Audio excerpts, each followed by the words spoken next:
Oh, hi. I was memorizing questions and my responses in the Cambridge B2 First practice test, the speaking part one. Do you memorize too because you're worried about the exam or because you don't know how to respond to questions in the part one of the Cambridge B2 First speaking part one? Well, memorize no more and worry no more, because in today's video, I'm going to be giving you an effective way to answer questions in the part one. Video coming right up. Welcome back, everybody. If this is your first time here, my name is Olaleye from Onetutor, bringing you great tips on how you can speak English effectively.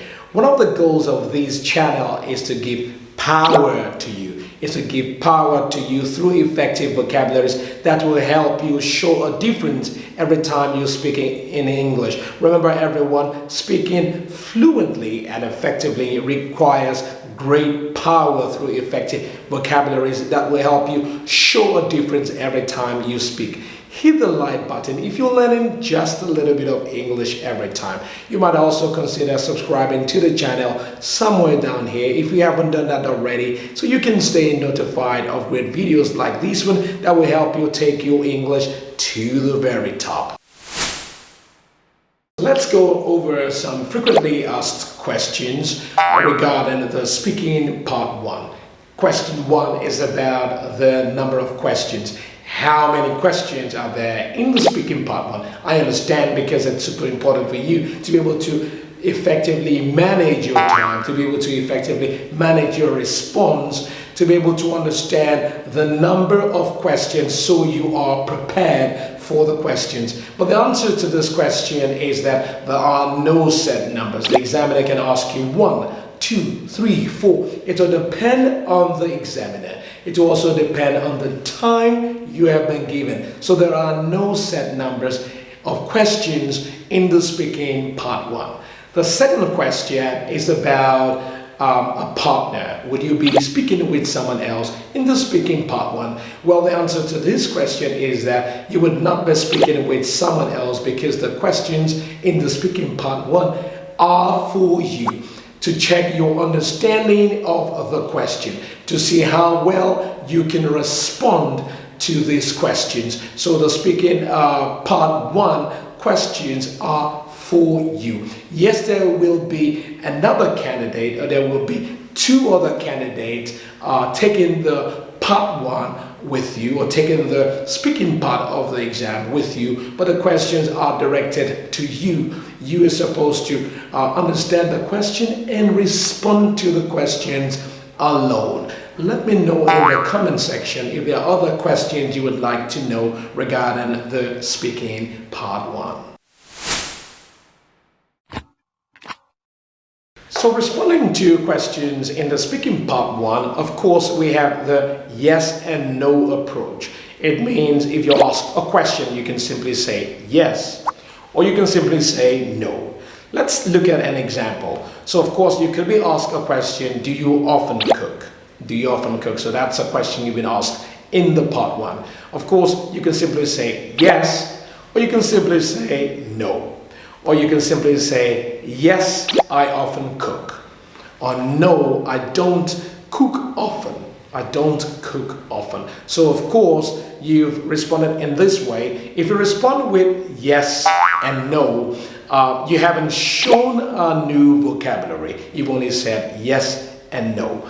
And that's understandable, because you're trying to shorten your response to go to the next question, because you don't know how many questions the examiner is going to ask you, and you are careful about the time. So you're using the yes and no approach. But for the purpose of today's video, I want to show you how you can change your vocabulary and add just a little bit of reason. So same question, do you often cook? I could respond to that question by changing often. I'll look for a vocabulary to change in the question. In this case, I want to change often. So of course, I'll do a little bit of magic with the with often. So I would change often and use seldom. I could use seldom, I could use rarely, I could use never, I could use once in a blue moon, I could use rarely. So I look for something to change. So this is me responding to the question. I would say, I always cook. I always cook. Or I could say, I always like to make things for people to eat in the kitchen. So I've changed my vocabulary. I've changed the vocabulary contained in the question.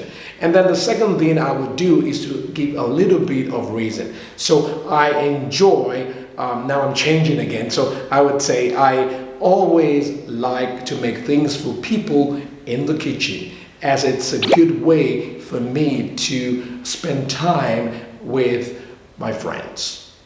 As it's a good way for me to spend time with my friends, or I could say, as it's a good way for me to be creative. It's a good way for me to be creative.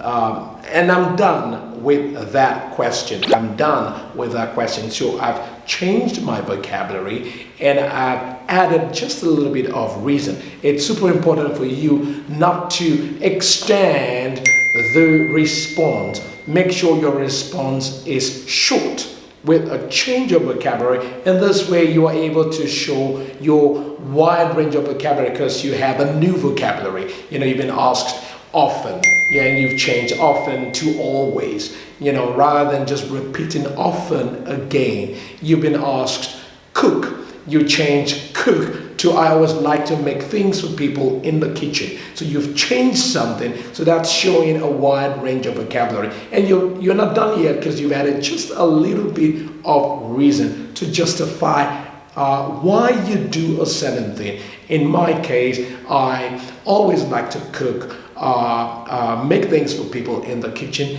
as it's a good way for me to be creative. It helps me to be creative. So that's my reason, and I'm done waiting for the next question. Remember, the key is change your vocabulary and add a little bit of reason, and you're done. That's it. Wait for the next question. Thanks for watching today's video, everyone. Remember, the key point in today's video is about changing your vocabulary. It's about adding a little bit of reason. When you change your vocabulary, you are showing a wide range of vocabulary. When you add a little bit of reason, you are justifying what you have just said. Remember, everyone, you can leave your questions in the comment section. If you have questions about the video, if you have questions about the speaking part 1, let me know in the comment section. Thanks for watching, and I'll see you at the next one.